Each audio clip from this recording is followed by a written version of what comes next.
From the tinted window of his armored car, the billionaire watched a man give away his last coin.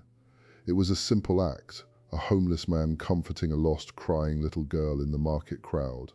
But that single coin was everything he had, and the billionaire, one of the richest men on the continent, saw it all. He picked up his phone. This would change everything. The man's name was Kojo. The child was the daughter of Mr. Adebayo, a reclusive tycoon who rarely left his guarded estate. In a split second, Kojo's ultimate sacrifice met a witness with unlimited power. But why was a billionaire in that market? And what does a man who has everything do when he sees a man with nothing give it all away? To understand the weight of that single coin, you have to understand Kojo's world. The Accra market at dawn was a symphony of survival. A tidal wave of noise, dust, and heat where thousands fought for the day's first cedi. Kojo moved through this chaos like a ghost. His home was a concrete space under the N1 highway bridge. His belongings a frayed blanket and a plastic water bottle. Once he had been a taxi driver, a small loan on his car, an accident that wasn't his fault, and a system that favored the insured had stripped him of everything in 3 brutal months. Now his currency was kindness. He survived by helping vendors unload trucks, earning a leftover piece of fruit or a few pesewas. That morning his total fortune was 1 Ghana cedi coin, enough for a small bowl of wake, his first meal in 2 days. The coin felt heavy in his palm, a promise of relief. He was moving toward a food stall when the sound cut through the market din. A child's cry, raw and terrified. A little girl, no more than 4, stood frozen by a stall selling bright fabrics, her fancy dress a stark contrast to the dusty ground. The crowd flowed around her, a river of indifference. Kojo stopped. He knew this scene. The panic in her eyes was not just about being lost, it was the fear of disappearing. He knelt, ignoring his own hunger. "Shh, little one," he said, his voice soft. "Where is your mama?" She just cried harder. Without a second thought, he pressed his single cedi into her small hand. "For sweeties," he whispered. "Be brave, stay right here." The coin, his meal, his safety net was gone. He guided her to a visible spot near a vendor he knew, then melted back into the crowd, his stomach groaning in protest. He was invisible again, but he was seen in the back of the silent Mercedes G-Class. Mr. Kwame Adebayo watched the entire scene unfold on his tablet, streamed from his driver's discreet dashcam. The billionaire had been stuck in unexpected market traffic, reviewing a mining contract, when the child's distress caught his driver's eye. Adebayo was a man who calculated everything in risk and return. He saw the homeless man's hesitation, the obvious calculation between the coin and his own need. He watched the moment of decision, a split second where humanity overrode hunger. For Adebayo, a man who controlled billions, this was an equation he couldn't compute. His own world was one of guarded gates and armored cars, where trust was a liability. He zoomed in on Kojo's face as he walked away, empty-handed. "Find him," Adebayo said, his voice quiet but absolute. "I want his name and his story by tonight." The directive set a discreet but efficient machine in motion, while Kojo returned to his bridge, trying to ignore the gnawing in his gut. A security consultant used the dashcam footage and market vendor inquiries to trace his movements. By nightfall, a dossier lay on Adebayo's desk. It contained Kojo's full name, his former profession, the details of his ruin, and his spot under the bridge. The billionaire sat in his study, overlooking the glittering city skyline, a world away from the hum of the highway. He read the report once, then again. The act was one thing. The context, giving your absolute last resource, was another. It presented a profound question. What is the true value of a man? Is it his net worth, or is it the content of a single costly decision? 2 days later, Kojo was helping a woman carry sacks of tomatoes when a shadow fell over him. He looked up, expecting a market officer. Instead, he saw a man in a sharp suit, flanked by a driver standing beside a car so clean it reflected the market's grime. The suit was Mr. Adebayo's personal assistant. "Kojo," the man said, not unkindly. "Mr. Kwame Adebayo would like to speak with you." The name meant nothing to Kojo, but the luxury car and the serious faces sent a bolt of fear through him. Had he done something wrong? Had the little girl not been found? The assistant opened the rear door. Inside, in the cool, leather-scented silence, sat Kwame Adebayo. He looked at Kojo, and without greeting, he asked a single, life-altering question. What is the price of a single act of kindness? Adebayo's voice was calm, but the question filled the car's quiet interior. Kojo could only stare, his mind blank. The billionaire continued, holding up his phone with the paused video of the market. This was the price. Your last cedi. Your next meal. I have spent 30 years building an empire by understanding value. But this, he said, tapping the screen, I cannot price. Kojo's heart hammered against his ribs. Was this an accusation? A trick? I meant no trouble, sir, he stammered. I only saw a child who was scared. Adebayo leaned forward, his intense gaze softening. I know, and that is the point. Come, we are going to talk. The car did not go to a police station or an office. It glided through security gates into the secluded hills of East Legon, arriving at the Adebayo estate. To Kojo, it was like stepping onto another planet. Manicured lawns stretched for acres. The main house was a modern masterpiece of glass and stone, lit like a jewel against the night. He was led not to a grand hall, but to a small, warm study lined with books. A simple meal was waiting. As Kojo ate, too nervous to taste the food, Adebayo laid out his proposition. He was not offering charity, he was offering a covenant. You gave your last resource without expectation. I will give you the resources to never be in that position again. A home, a job, an education. But this is not a gift, it is an investment in you. The next 72 hours were a whirlwind that left Kojo reeling. He was taken to a private clinic for a full medical checkup. He was given a room in a staff cottage on the estate grounds, a space with a real bed, a locking door, and uninterrupted silence. He was measured for new clothes. Each step was handled with a clinical efficiency that felt more overwhelming than kind. Kojo's mind struggled to catch up. The constant gnaw of hunger was gone, replaced by a new, sharper anxiety, the fear of failing this impossible test. He was given a position as a junior assistant in Adebayo's vast logistics company, with a mentor assigned to teach him. The other employees eyed him with a mixture of curiosity and thinly veiled resentment. The story had already leaked. The billionaire's pet project, the homeless man plucked from the gutter. Adebayo, however, was not done. He convened a press conference. He stood before a wall of cameras and, without sentiment, played the dashcam footage. He narrated it coldly. This man, Kojo Mensah, possessed one Ghana cedi. He gave it to a lost child. That child was my daughter. I was there. I witnessed the transaction. The exchange rate of that cedi in that moment was infinite. The room erupted. Adebayo announced the Kojo Mensah Foundation, a multi-million-dollar initiative targeting urban homelessness, with Kojo as its public face and community liaison. Overnight, Kojo was no longer invisible. He was a symbol. His face was on news sites across the continent. The narrative was irresistible. Homeless hero rewarded by billionaire. But the city's reaction was a chemical mix. While many celebrated the feel-good story, a potent undercurrent of skepticism surged. Online forums buzzed. Was this a shrewd publicity stunt to buff Adebayo's corporate image? Had the whole thing been staged? Reporters began digging, not into Adebayo's motives, but into Kojo's past. They found his old taxi license, his former landlord, and then they found something else, a police report from 5 years prior.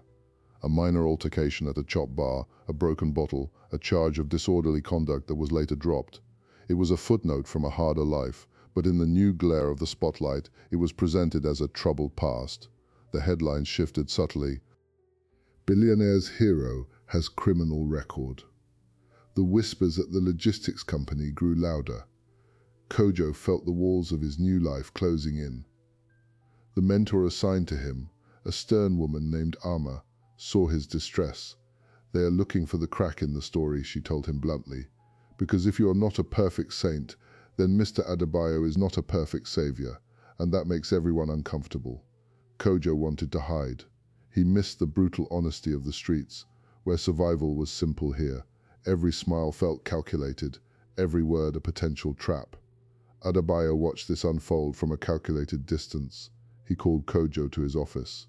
The billionaire's demeanor had changed.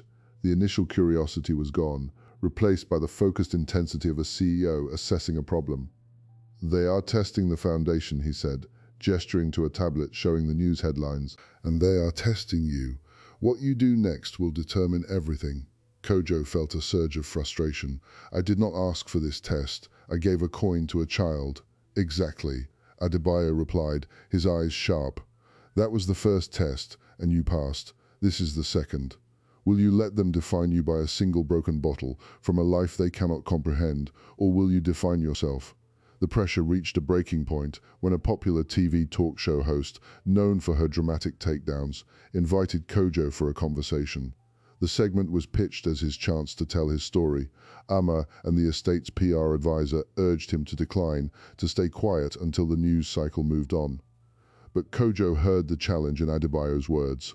He also felt the weight of every person still living under the bridge, whom he was now supposed to represent.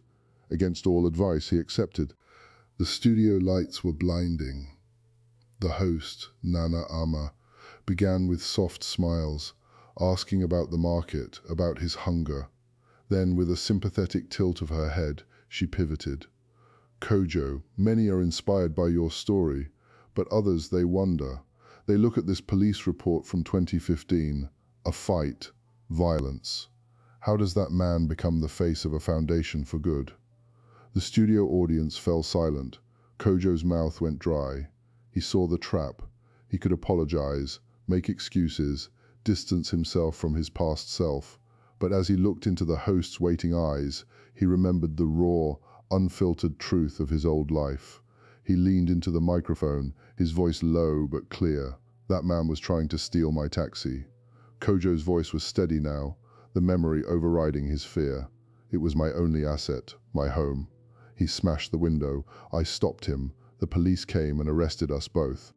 The charge was dropped because the CCTV showed the truth, but the report remains.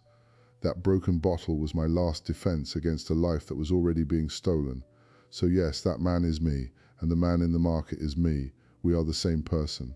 A person trying to survive in a world that only notices you when it thinks you've done something wrong. The studio was utterly silent for 3 full seconds. Then, applause erupted, hesitant at first, then overwhelming. The host, Nana Ama, was caught off guard, her scripted follow-up questions evaporating. Kojo had not defended himself with excuses. He had explained himself with raw, undeniable context. The clip went viral within the hour. The narrative fractured and reformed. The headline became "Homeless Hero Defends His Past." A man trying to survive. Public sentiment, so fickle, swung back powerfully in his favor. Donations to the fledgling Kojo Mensa Foundation tripled in one day. For the first time, Kojo felt a flicker of control. But in the shadows, the controversy had drawn a more dangerous kind of attention. Kwame Adebayo's business empire, a sprawling conglomerate with interests in mining, logistics, and real estate, had rivals. To them, the foundation was not a heartwarming story, but a vulnerability, a billionaire's soft spot. A team of investigative journalists, funded by an anonymous source, began a deep dive into the foundation's structure and Adebayo's past deals. They weren't looking for feel-good stories, they were looking for dirt. Kojo, now embracing his role, began visiting homeless shelters and street communities in Accra. He didn't just hand out checks, he listened. He heard stories of systemic traps, of predatory loans, of impossible choices that mirrored his own. He started proposing concrete ideas to Ama and the foundation board. Microloans for street vendors, partnerships with vocational schools, legal aid for disputing unfair evictions. He was becoming effective and therefore more dangerous to the status quo. Then the first major attack landed. An online news portal published an exposé titled "Billionaire's Bargain: The Tax Benefits of a Broken Man." It accused Adebayo of using the foundation as a sophisticated tax write-off, funneling money through it to offset losses from an underperforming mine. It included complex financial diagrams and quotes from anonymous industry experts. The article was light on proof but heavy on insinuation. It reframed the entire narrative. Kojo was not a beneficiary but a pawn, a useful charity prop for a corporate scheme. Adebayo's lawyers issued immediate denials and threatened libel suits. But the damage was done. The seed of doubt was planted. The foundation's new donors grew nervous. Kojo felt the ground shift beneath him again. He confronted Adebayo in his office. "Is it true? Am I just a calculation?" Adebayo's face was grim. "Every business decision I make is a calculation, but this was not. I saw something pure in a world of transactions. They cannot understand that, so they must corrupt it. They are not attacking you, Kojo. They are attacking me through you." But it was about to get much worse. The same investigative team unearthed a decades-old land deal in Adebayo's past, a parcel of communally owned farmland on the outskirts of the city, acquired cheaply before a new highway was announced, making Adebayo millions. The article painted it as a predatory move against poor farmers.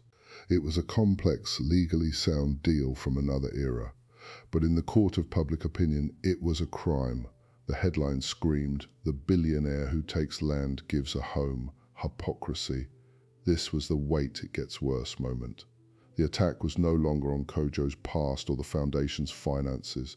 It was on Adebayo's core identity as a self-made man. The story became a referendum on wealth and power in Africa.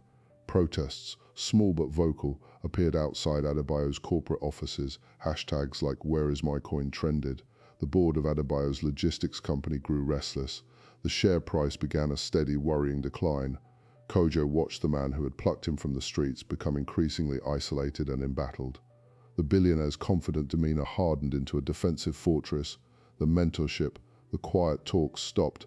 Adebayo was fighting a war on multiple fronts. Kojo realized with a sickening clarity that his single act of kindness had become the catalyst for a potential empire's unraveling. Driven by a mix of guilt and loyalty, Kojo took a reckless step. Without consulting Amar or Adebayo, he reached out to the leader of the protest group. He arranged a secret meeting in a neutral cafe. He wanted to explain, to bridge the gap, but when he arrived, he was met not by a protester, but by a slick man in an expensive watch who introduced himself as a journalist. It was an ambush. Hidden cameras recorded Kojo's every word as the journalist baited him with questions about Adebayo's true character and the land grabbing. Kojo, trying to be diplomatic, said, "Mr. Adebayo is a complex man. I believe he wants to do good now." The edited clip that aired that night showed only, "Adebayo is a complex man, a land grabber." It was a devastating misquote. Adebayo exploded. For the first time, Kojo saw the tycoon's famous temper. "You spoke to them without me. You handed them a knife and turned your back." Kojo was banished from the estate, told to stay in a company apartment until further notice. The foundation's operations were frozen. The experiment, it seemed, was over. Kojo sat in his sterile, temporary apartment, staring at the city lights. He had traded the freedom of the streets for a gilded cage, and now the cage was locked. He had tried to do the right thing at every turn and had somehow destroyed everything. He made a decision. He packed the few things he truly owned, the old blanket from under the bridge, the plastic water bottle, and left the apartment. He would return to the bridge. It was the only place where his actions had ever made clear, unambiguous sense. As he walked through the sleeping city, a black sedan pulled up silently beside him. The window rolled down. It was Amar, his former mentor. Her face was stern. "Get in," she said. "Running away is what they expect. If you really believe in that coin you gave, then you fight for it, and I know where the fight is." The fight was in a bank vault, not a physical one, but a digital one, the server room of the online news portal that had published the most damaging articles. Amma, Kojo's former mentor, was more than a corporate advisor. She was a forensic accountant, and she had been quietly working with a loyal faction within Adebayo's security team. They had traced the anonymous source funding the hit pieces. It led to a shell company, and then to a direct competitor of Adebayo's, Gideon Agyemang, a rival billionaire whose mining interests had been repeatedly outmaneuvered by Adebayo. This wasn't journalism. It was corporate warfare. Armed with this evidence, Adebayo and Kojo did not go to the press. They went to the police and the Financial Regulatory Authority. AMR's dossier detailed financial transfers, fake social media accounts, and the payment trail to the journalists. It was a slam-dunk case of libel, fraud, and malicious business interference. But Adebayo made an unprecedented decision. He called Gideon Agyemang directly. The conversation, later recounted by aides, was brief. Adebayo said, "You spent millions to break me over a one-cedi coin. I'm going to spend 10 times that to build him up. You can fight me in court for the next 5 years, or you can walk away now." The attacks ceased within 24 hours. With the external enemy neutralized, the real work began. Adebayo called a private meeting with Kojo. The billionaire looked exhausted, the weight of the battle clear. "I was wrong to send you away," he said. "I was fighting the wrong war. They were trying to prove my goodness was a lie. The only way to win is to make the truth undeniable. He unfurled a new plan. The Kojo Mensa Foundation would become fully independent, with a transparent board that included community leaders, not just Adebayo's executives. Every CD would be publicly accounted for, and the first project would be the one Kojo had championed, a vocational academy and microloan fund based in the very market where they had met. But Kojo had a condition. He had seen how power, even benevolent power, could distort. The academy cannot have your name or mine on it, he said. It must belong to the people who use it. Adebayo agreed. They broke ground on the Market Futures Academy 3 months later. Kojo, having completed business courses, was its operations director. He hired from the streets people he knew and trusted. The curriculum was practical: mobile phone repair, sustainable agriculture, digital marketing for vendors. It was a staggering success, lifting its first 100 graduates out of poverty within a year. The public story reached its beautiful, satisfying end, but the real transformation was private and profound. Adebayo, the reclusive titan, began to change. He started visiting the academy not for photo ops, but to listen. He rewrote his will, leaving a significant portion of his estate to the foundation, with the stipulation that Kojo would remain its guiding trustee. The man who had calculated everything learned the value of things that could not be calculated. And Kojo, he moved out of the estate into a modest apartment near the academy. He found love with a teacher at the school. He was no longer a symbol or a pawn, but a builder. The final surprising detail came 5 years after the market incident. During an audit, Amma discovered that the original 1 cedi coin, the one Kojo had given to Adebayo's daughter, had never been spent. The little girl, now 9, had kept it in a small jewelry box. When she heard about the Academy's 5th anniversary, she asked her father if she could donate it. That single coin was framed and placed in the Academy's lobby with a small plaque that read, "The first investment, value infinite. 2 lives, 2 worlds, collided by chance and changed by choice. One man's last coin became another man's first lesson in true wealth, and a city gained not just a feel-good story, but a living, breathing institution that proved a single act of kindness could, in fact, rebuild the world around it." The transaction was complete. The balance had been paid forward 1,000 times over. So the transaction is complete. The coin was given, seen, and multiplied beyond anyone's imagination. But this story leaves us with a haunting, beautiful question. In a world that often feels built on taking, on calculating every advantage, what is the real currency of our humanity? Kojo and Adebayo found theirs in a single, uncalculated moment of giving and seeing. The market still buzzes, the billionaire still runs his empire, but both men walk through the world differently now. One carries the weight of true responsibility, the other the lightness of earned security. They proved that the most powerful forces are not money or influence, but recognition and trust. The moment Kojo saw a child, not a problem. The moment Adebayo saw a man, not a statistic. This wasn't a fairy tale. It was messy, painful, and almost broken by those who profit from cynicism. But that's what makes it real. Real change is never clean. It is fought for in boardrooms and on television screens, in the quiet of a study and the noise of a market. It asks everything of you, and the reward is not a prize, but a different life. So I leave you with this. Where is your market? Who is invisible in your path? And what is the coin in your hand, your time, your attention, your last resource that you might choose to give? The world is waiting for that transaction. Tell me in the comments, where are you watching from right now? If this story reminded you that goodness is a currency we can all mint, don't forget to like, share, and subscribe. Your next story is waiting.